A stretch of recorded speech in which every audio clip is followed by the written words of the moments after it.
Pablo Zapata, thank you for joining the program. Good evening. Good evening. Thank you very much for having me. We are entering the third year of war in Ukraine, unfortunately. Yeah. During this time, millions of people had to flee their homes, innocent people, civilians.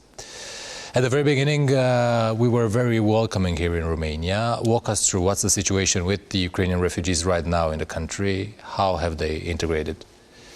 Well, indeed, it's a sobering time to be marking the second year of the full-scale invasion of Ukraine and of the more massive exodus that we have seen since the Second World War in the world. And currently there are 6.3 million Ukrainians who had to leave their country and are remaining outside, of which 5.9 million are in Europe and the others are elsewhere, mostly United States, Canada, other countries. In Romania, the figures are much smaller. There is about 78,000 refugees remaining in the country, which is a little bit less than what it was a year ago. But it's still, these are people who have remained here in the country throughout. There are still arrivals. If we see the figures of the Ministry of Interior, of the General Inspectorate for Immigration, we see that every month there is somewhere between 1,000 and 2,000 new temporary protection or residence permits given to Ukrainians, but at the same time others are leaving the country. So the composition of the refugees remains pretty stable in terms of it is mostly women and children, 41% of women, 31% children, and about 27.5% males, adult males. How many of these people want to stay forever in Romania? Well, this is very interesting because we just 2 days ago we published the fourth iteration of intention survey throughout Europe, not only for Romania, not only for border countries, but throughout Europe. And the figures for Romania remain quite stable. The 92% of the refugees in the country declare that they want to return to Ukraine, 16% within the coming 3 months, and the rest when the conditions allow. Only a 3% declared that they don't see a way to return to their country. These are mostly people who have lost their houses in occupied territories, etc. But if we compare this with other countries of Europe, we see a difference between border countries with Ukraine and countries that are a bit farther away from Ukraine. The population staying in countries close to Ukraine have a tendency to wish to return more than the others.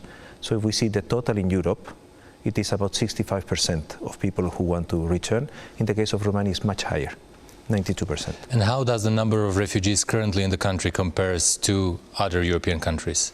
Well, there are countries with more refugees and countries with less refugees. Poland, Germany probably stand as countries that have welcomed hundreds of thousands of refugees that remain in their territory as well. For instance, Czech Republic. Other countries have both been a country of transit. Romania has welcomed millions of refugees through its territory on their way somewhere else, and welcoming even for a few days, it implies that there has been an effort in terms of providing first assistance, in terms of providing information, in terms of providing transport, etc. So by saying transit, it also entails a number of actions that have been taken by authorities, civil society and UN agencies like UNHCR. At the very beginning, as I was saying, there was a huge support from the Romanian people towards the Ukrainian refugees. How would you assess the level of hospitality and generosity right now, after 2 years of war? Has it diminished? Has it vanished? I think it's more than about the refugees themselves. It's about other concerns that people have in their lives. At some point, you recall 2 years ago, the whole country was welcoming refugees. In a way, people decided not to be watching at the news, but to be part of the news. And they left, if I may say this in a TV channel, they left the screen there and they went and took action. 2 years after, there are other issues that people are concerned about and are busy about. The support remains high in general, we would say. We did in UNHCR last year a public campaign, and we were a little bit concerned about which would be the reaction that we would get online. We got online in the feed of 12.5% of the Romanian population, 4.9 million people. And we were really looking closely at the reactions. most of the reactions, about 80%, were positive. Still 20% of the reactions were negative. It is very interesting because there was a difference between one and the other. The positive reactions were hearts, kudos, rainbows, etc. The negative were comments in many cases, and comments that look very similar one to the other. So do you suspect some trolls? No, well, I don't know. We don't have, trolls. well, we don't have the capacity to identify that.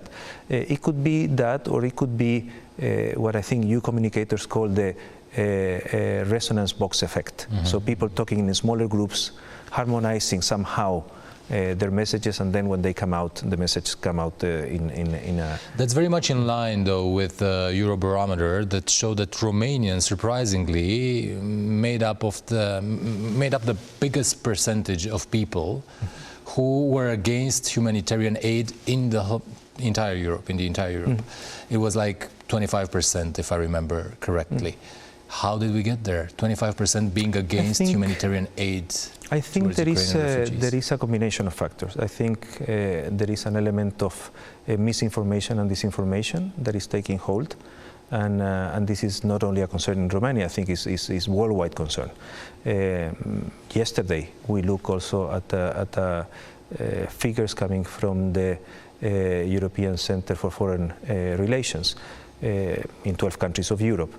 And in the case of Romania, 35% of the population identified refugees from Ukraine as a threat, whereas 13% identified them as an opportunity, and the others were, they really didn't see them as a threat, but also they didn't have a clear opinion.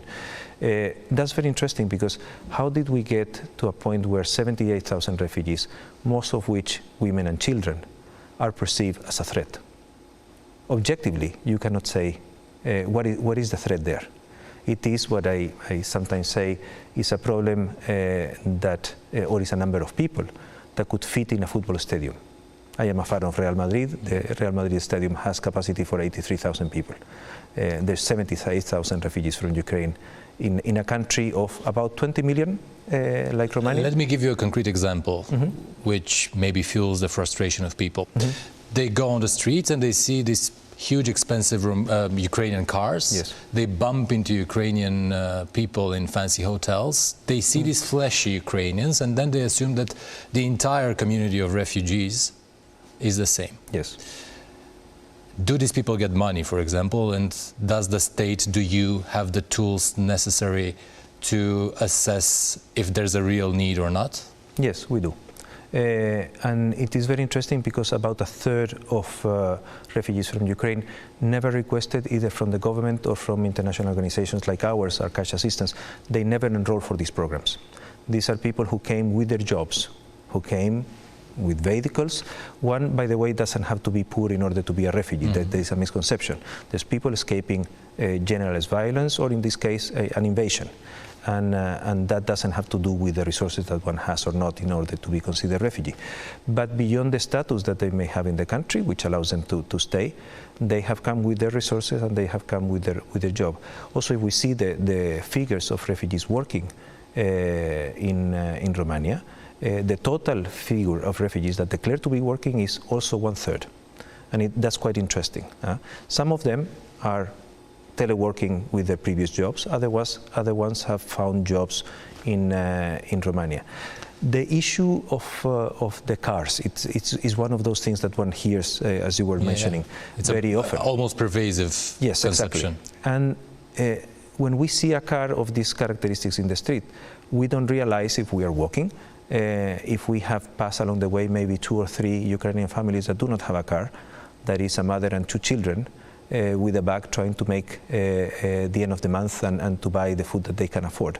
So it is a refugee population maybe of contrast, but there are still quite a number of people that need assistance, that need help. We have come up with 17 other organizations in UNHCR with a common vulnerability scorecard, which means we will use the same glasses, the same lenses to look at the vulnerability of cases. And we are targeting, and we have already done that for months, targeting our assistance to the most vulnerable. We only have 1 minute left, Yes. Mr. Zapata. There were also complaints from the refugees that actually need the money, that the government hasn't given them the money since last year in July. It was a complaint made in February, actually at the beginning of this month. What do you know about this topic, and how does this impact your work? Why has it happened? Well, more than the why, I think the important element to highlight is that this is not only a situation, or the financial assistance is part of the Temporary Protection Directive that says that for refugees that do not have the means to survive, there will be programs of assistance by the governments. For us, the best assistance is not an extraordinary assistance, but is that refugees are integrated in the social protection plans available for all Romanians or foreigners legally residing in the country. In the case of these delays, the good news is that the money has started actually 2 days ago to be transferred to refugees, and it started already in 3 counties of Romania. And what was the problem? What had happened? Well, I think there was an allocation of budget, but that really would be our friends from the government able to give more information. But that was corrected, or that was addressed by the government through a memorandum, I think 3 weeks ago, and the payments are being effected.